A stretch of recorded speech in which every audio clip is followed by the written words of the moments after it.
Okay. So basically, we're gonna start with your ACL. Okay.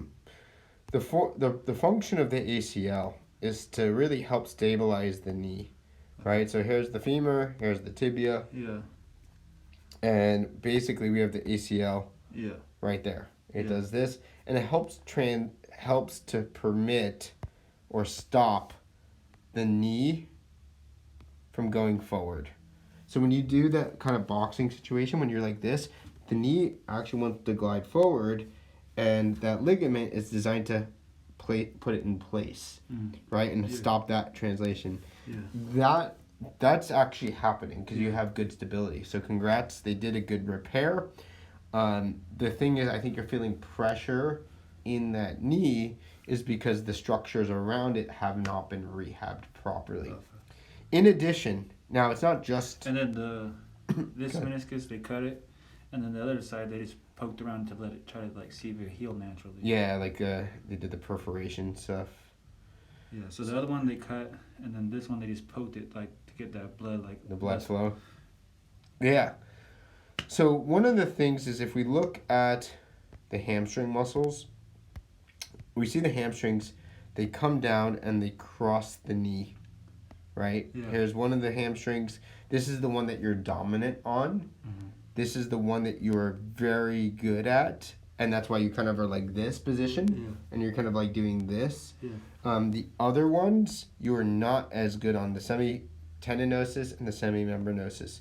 So the reason these are super important, let's get rid of this real quick, is because they cross the knee and they have what we call fascial attachments into the knee, and they help to flex it. They also stabilize this part of the knee. Part of the structures of the hamstrings are so darn important for knee pain, because imagine if we kind of imagine these strings coming down, and if they pull upwards, right? And they pull from here going up, right? And if they help to contract the knee and to bring it into flexion, they're going to help prevent that translation of that knee going forward as well, right? So it's really important that these kind of cinch down and zip up, so to speak, and stay tight so that it will prevent that knee from going forward. When you're in that boxing type of stance, you're not very strong there because of whatever we were just talking about beforehand, and from that testing you could feel the difference, right? And so that's why when you get into these low squat stances and stuff like that, you still feel knee issues, and it doesn't feel as secure as it is. The ligaments are good. I tested them. The ligaments are good. They're just the. You didn't feel like when you did like a. Just a little movement. Yeah, what's that? Like a pop. Not a pop, but it was like a. They did like a test where like, and it had like kind of like a sliding.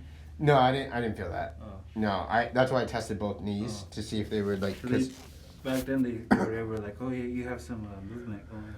There should be a movement. Even in my knees and your knees, there should be some movement. We just want to make sure it's stabilized.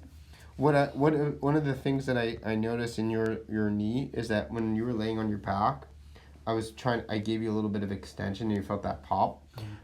You don't extend as well on this side as you do on this side. So if you lift this leg all the way out, you probably see how like this really flattens out and this like really flattens out. Go on that side. You don't do that as well. Right? I noticed that, So you stay in this like flex state. There's a big correlation between getting full range of motion and extension of the knee and the ACL to heal. Your ACL is healed, I will say that. I just think the mechanics and the compensation that you were talking about has really kind of taken a hit because of everything we were talking about. So good news is you have stability in the knee.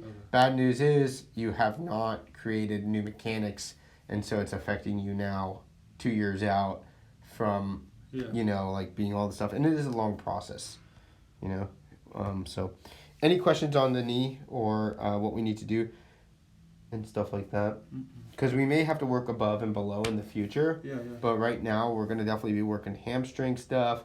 We're going to be working kneecap, we're going to be working other structures around that knee as well to make sure it heals up nicely. All right, so Yeah, it's a good